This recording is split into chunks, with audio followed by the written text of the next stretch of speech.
I'm going to go over a question I saw come across at forum. It wasn't directed towards me, it was just a broad question asked, but I think it's a great question. I'm going to share my answer with you guys for this gentleman, and I'm just going to kind of go through how I answered it because I think it's a great question and one that many people have, especially when planning that first trip to Africa. Okay, so this gentleman is wanting to go do a plains game hunt, take his son on a graduation gift, but he's also wanting to take the wife with him. It's going to be a family graduation trip, and he was wanting to know where it would best be suited. He talked about a little bit about Zim, he asked about Botswana, then he talked about South Africa. So I'm going to break this down, and the species that they were primarily wanting was warthog, nyala, blue or black wildebeest, gemsbok, and jackal. So I'm going to break down my response to this guy. Now, again, like I've said 100 times, I don't know it all. I'm not the end-all, be-all. But this is just from my experiences, what I've seen, and what I've heard from a lot of other people, especially the people that are planning similar hunts like this. Maybe some mistakes they've had or other things that have went, down in issues according to this guy's kind of wants and needs. So first and foremost, I'm going to cover the wife part. He wanted to take his wife with having experience. Now in South Africa, there's some exceptionally great outfitters that have some awesome stuff for non-hunters to do, such as horseback riding, shopping in town, cooking classes. If you're on the coastal stuff, you can go to the beach. There's just a lot more stuff to offer the non-hunter in camp going to South Africa. It's just plain and simple. That's how it is. Botswana and Zim, there's some non-hunter activities, but especially in Zim when you're going to be very remote, way out of the way, the options of just going and doing stuff during the day and then being back at camp to have dinner with the family is very limited. Same with most of Botswana as well. So I'm just going to cover that part here. South Africa is probably your best bang for your buck to take an observer that wants to go experience and do other things. If she likes just sitting in camp or going on game drives by herself, if you can hire another vehicle, that's totally fine as well. But South Africa is going to have the most options and most opportunities for a non-hunter to do, especially if she wants to do stuff during the hunt while you guys are hunting, but then also you can add stuff on quickly at the end, a couple days, go visit a park, Addo, Kruger, all these different parks and conservancies. And that's just my thoughts and processes. If you're going to take someone that wants to do other things, I would look at doing South Africa out of this guy's options because he talked about Bots, Zims, Zimbabwe, and South Africa. So that, to me, taking someone that's an observer, that's not going to go hunting every day with you, but wants to go experience other things, South Africa is the best bang for buck. Like I said, outfitters have a lot of great options. Even a lot of camps have pools at them. You can just hang out by the pool. A lot of cool things with that. So we're going to break it down. He wanted a kudu, and he was actually talking in his question. He was like, I've heard there's lesser kudu, and I've heard there's people talk about the southern greater kudu, and I'm going to break this down for you guys. There's two species of kudu throughout Africa. You got your greater and your lesser. Now your lesser is only hunted and found in Ethiopia and in Tanzania. Those are only two countries that you're able to hunt it in right now. And then your greater kudu, you're going to have several different species, two within South Africa, but several different species throughout Africa. I'm going to cover it again. I've talked about it in other videos, but in South Africa, you have your Eastern Cape greater kudu, which is along the Cape coastal area of Eastern Cape. A lot of people said they go up in the Northern Cape. I'm not sure if that has been verified by genetics. I just think it's actually Southern greater kudu, just a poor genetic and horn class. I'm not sure. I haven't read into that as well, but a lot of people say they are, up in the Northern Cape. I personally think that they're truly just a poorer quality of the Southern greater kudu in those areas. So far, what I know is scientific research backed up. The Eastern Cape greater kudu is only found there in the Eastern Cape of South Africa on that coastal line there. Fact checkers, fact check me if I'm wrong. And so then you're going to have your Southern greater kudu. That's what we're talking about as far as the other kudu that are in South Africa. And then obviously as you start to go out through Africa, you get into your Eastern greater kudu. When you get into Tanzania and into places like Uganda, that's your Eastern greater kudu. in there. And then you're going to get your Abyssinian greater kudu, which is in Ethiopia, and you're going to get your Western greater kudu, which is in Chad. So that's the breakdown of the kudu species for you guys. But again, we're talking primarily about South Africa, and this guy wants Southern Africa countries, and this guy wants to talk about kudu. Both Zim and Botswana produce great kudu, giants. Actually, I think Bots is producing some of the best bulls right now. You see a lot of really good bulls coming out of Bots. But then again, South Africa, there's some great places on those border edges of the Limpopo province, and then down into the KwaZulu-Natal.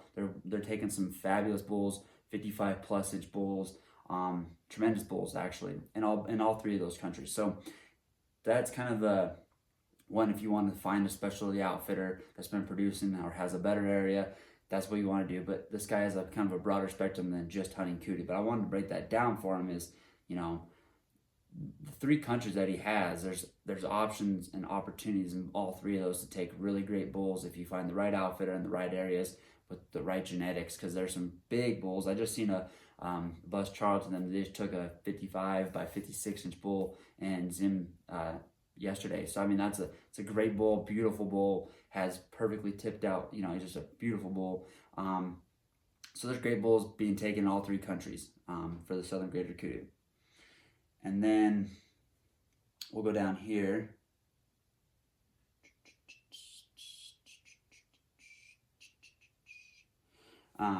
Keep going down here. Okay, he's on to Warthog. You know,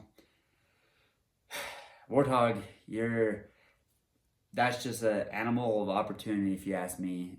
You find an outfitter that produces the rest of your stuff and has warthogs, you're gonna hunt a lot to try to find a big warthog. Big warthogs are hard to find, so that one is just by chance you happen upon a big pig. You know, there's been a few big pigs taken this year that I've seen, but I think it's by chance. Like, you can go, some areas obviously produce better tusks and whatnot, but as a whole, it's an opportunity animal, and an animal that you're gonna just spend a lot of time hunting, and you're probably gonna go on several safaris before you take a real big warthog. So we're gonna continue on the list. Nyala, you know, you can take good Nyala in Zim and take great Nyala in South Africa. South Africa is best ranked bang for your buck in quality of Nyala overall. There's been some giants taken in Zim over the years, but on average, out of those two places, I would bet on your South Africa stuff. You're not gonna find a Nyala in Botswana. So that kind of rolls that out for part of his list. Next, we're going to talk about the wildebeest selection here. If he's wanting to do, it says black or blue wildebeest. If you're wanting to do one or the other, you kind of got to pick, especially when you want to travel to these other countries.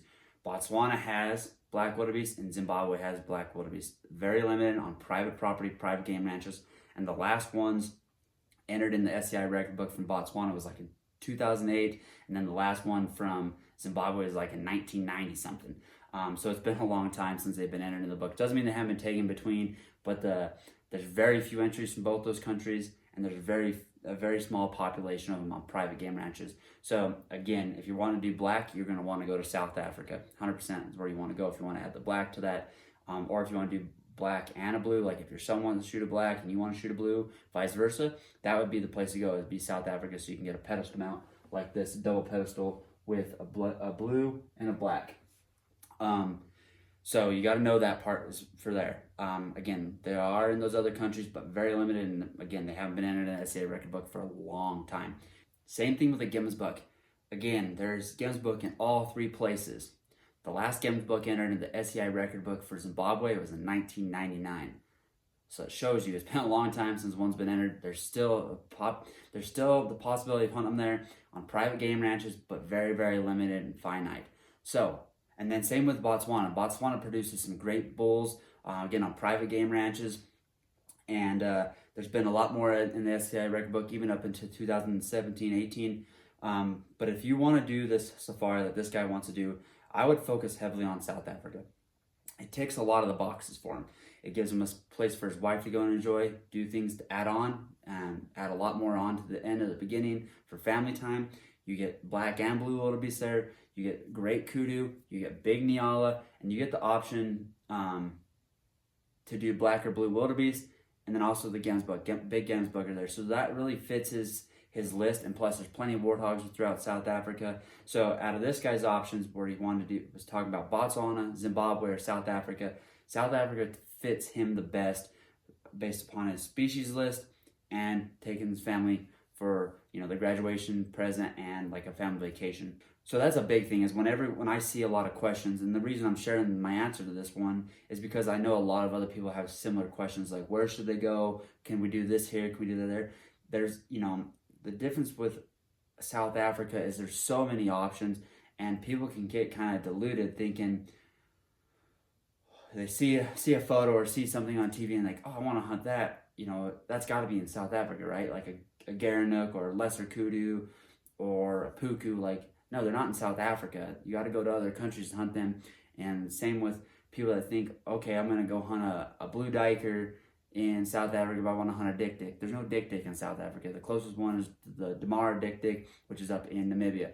So there's different countries that hold different species, and there's some countries that have, South Africa has the most game-rich diversity, even of non-indigenous species. But as soon as you get out of there, very few, especially once you get out of Namibia, once you get out of Botswana, and once you get out of Zimbabwe, there's not any introduced species into those other countries. Like, it's all indigenous, all native species, and you're not going to go hunt a gemsbuck, in Cameroon. You're not going to go hunt a gemsbuck in Zambia. You're not going to go hunt a blue or black wildebeest up in Tanzania. Like, there's different subspecies of different species throughout the African continent, but the game is so diversified throughout the country that a lot of people don't understand that, and they look at it as like a broad spectrum of like, okay, that's Africa, of course South Africa is going to have it. Unfortunately, to me, I like it that way, but for a lot of people, that's not how it is. And unfortunately, you get a bad picture of it when you think of it that way. That's not how it all is. There's not, gemsbuck throughout the entire country. Once you get up, there's different subspecies, but there's not just your normal gemsbuck throughout the whole country. There's not just your black wildebeest running rampant throughout the whole country, and then there's not the blue wildebeest subspecies, the white-bearded wildebeest that you see on National Geographic. That's Kenya, Tanzania, up into those countries, and you're only going to hunt them in Tanzania right now. So it's what you see on TV, on social media, or whatever. It's not a very great picture, and they don't explain it very well of where everything's located and where everything is. One great tool is if you become a member of SCI and get access to the SCI record book, you can get on there and research the species that you're wanting. You can find where they're located, even if, let's say the animal is in Tanzania and Kenya. You learn where the animal is located, even though you can't hunt it in Kenya right now, but you can learn where you can hunt it and where it is naturally from and where it existed in the past, which is a really cool part about the SCI record book. It's a catalog of all the different species throughout the world, huntable species and not huntable species. There's a lot of species that you can't hunt that are on the SCI record book still, but it gives you the information, the access to learn about all these great species throughout the entire world and country and continents and whatever it is that you're looking for. So that's what I recommend. Become an SCI member, get access to the record book, and you can really dive in and start learning a lot for when you're planning that hunt. That way okay, I wanted to hunt this lesser kudu, but that's not in South Africa. Or I wanted to go shoot a big gemsbuck, but that's not in Zambia. Whatever it is. You want to learn more about where you're going, learn about the species you're going to want to hunt. That way you can ask better questions, and you don't feel, a lot of people feel kind of dejected when someone says, dude, you don't know what you're talking about. Like, that's not there. Because I see some people bashing people on comments on these forums and on Facebook pages. People say, oh, you can only hunt this here, or this is what I'm going to go hunt. It's like, no, you can't hunt that there. That doesn't belong. Like, you just see people bashing people. So educate yourself a little bit more. Become a member of SCI. Get access to the record book. And it'll help you learn a lot about these species found throughout the world, whether it's Africa, North America, Asia. There's so much information on this record book. It is awesome. It's a great tool to have, and I strongly recommend you become a member of SCI, support SCI. That it's the only organization that's really fighting the fight as a whole for us as hunters in the future of hunting. I hope this video helped you out, guys. I hope me answering this gentleman's questions gave you a little bit of insight. I hope it helps you when you're planning your next safari. And thanks for watching. Share it with a friend if it helped you out. Subscribe to the YouTube channel. Check out simsafaris.com. Tons of free content on there. And stay tuned for the next video.